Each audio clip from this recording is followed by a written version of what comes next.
Long ago, a bright, handsome Hebrew boy named David lived in the beautiful hills of Bethlehem. David was a shepherd, and his days were spent watching over his father Jesse's sheep. David had many talents, but one of his favorites was playing the harp. Often he would sit under the shade of a tree, plucking the strings of his harp, creating melodies that filled the air with peace and joy. The sheep would graze calmly, comforted by the soothing sounds. One night, as David watched over his flock, a great commotion arose among the sheep. David quickly realized that a bear was making off with one of the lambs.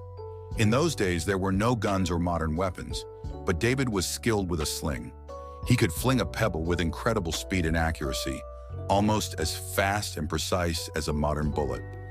Without hesitation, David grabbed his sling, selected a smooth stone, and aimed at the bear. The stone flew through the air, striking the bear in the eye and driving deep into its brain. The bear collapsed, and David rushed to rescue the trembling lamb, returning it safely to its mother. Just as David thought the danger had passed, he saw a lion starting with a sheep in its powerful jaws. There was no time to gather more stones. With quick thinking, David grabbed a jagged rock in one hand and seized the lion by its mane with the other. He aimed sharp, powerful blows at the lion's eyes, eventually breaking its skull. The lion dropped the sheep, unable to fight back. That night, David had single-handedly defeated both a bear and a lion, protecting his flock from harm. After ensuring the safety of his flock, David took up his harp and composed a song of thanks to the God of Israel. He sang of his gratitude for being saved from the jaws of the lion and the paws of the bear. His faith in God gave him the courage and strength to face such dangers, and he praised the Almighty for his protection. Not long after these events, David's father Jesse sent for him. When David arrived at the house, he found Samuel, the prophet of God and judge of Israel, waiting for him. David's 7 older brothers stood around, eyeing him curiously.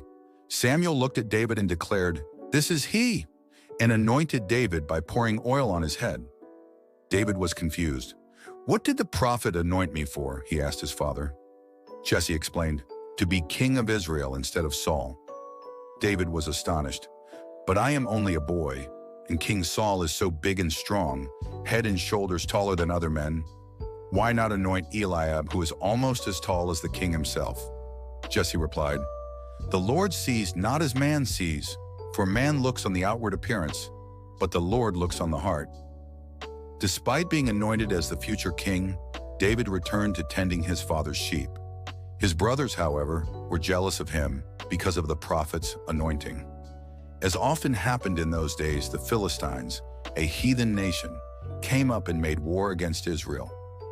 David's 3 oldest brothers joined the king's army to fight the Philistines. Many weeks passed without any news from the camp, so Jesse sent David to bring provisions to his brothers and a present for their captain. When David arrived at the battlefield, he found the 2 armies camped opposite each other across a narrow valley. The camp was abuzz with talk of Goliath, a giant who descended daily from the Philistine camp to challenge the Israelites. Goliath was a towering figure, nearly 11 feet tall, wearing a massive bronze helmet and carrying a spear as thick as a weaver's beam. Even King Saul and David's tall brother Eliab were dwarfed by the Philistine giant. David could not bear to hear Goliath mocking the king and his soldiers and blaspheming the God of Israel. Despite his youth and small stature, David approached King Saul and offered to fight Goliath. The soldiers laughed, and Eliab told David to go home and tend to his sheep. But David was determined. He recounted how God had helped him kill both a lion and a bear, convincing Saul to let him face the giant. Armed only with his staff and sling, David stopped at a brook and selected 5 smooth pebbles. Both armies watched breathlessly as David approached Goliath. The giant laughed, cursing David and shouting, "Am I a dog that you come to fight me with a stick? I will feed your little body to the birds." David, unshaken, replied, "I come in the name of the God of Israel whom you have defied." With a quick motion, David slung a stone. The pebble flew true, striking Goliath in the forehead and sinking deep. The giant fell, dead, and the Philistines fled in panic. The Israelites, emboldened by David's victory, pursued and defeated them, looting their camp. King Saul, grateful for David's bravery, brought him to live in the palace. David became like a younger brother to Saul's son Jonathan. Jonathan and David formed a deep friendship, so much so that people still refer to close friendships as being like David and Jonathan. After some time, Saul and Jonathan were killed in battle against the Philistines. David, recognized for his leadership and faith, was made king of Israel. He proved to be one of the greatest rulers in Israel's history. David wrote many psalms which are still sung and prayed today. He played his harp and sang these songs, expressing his deep love and devotion to God. David desired to build a great temple for the God of Israel in Jerusalem. However, feeling unworthy due to his history as a warrior, he left the task to his son Solomon.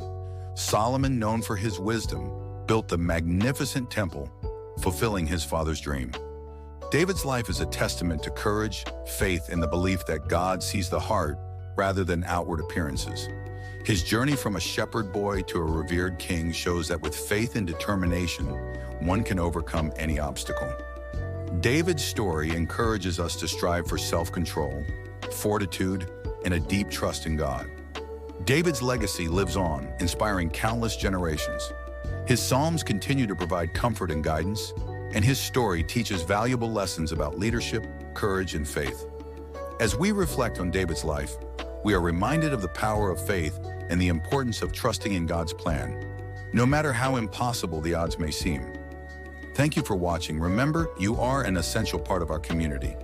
If you found this video insightful or thought-provoking, please consider liking and subscribing to my channel for more dose of informative and educational videos.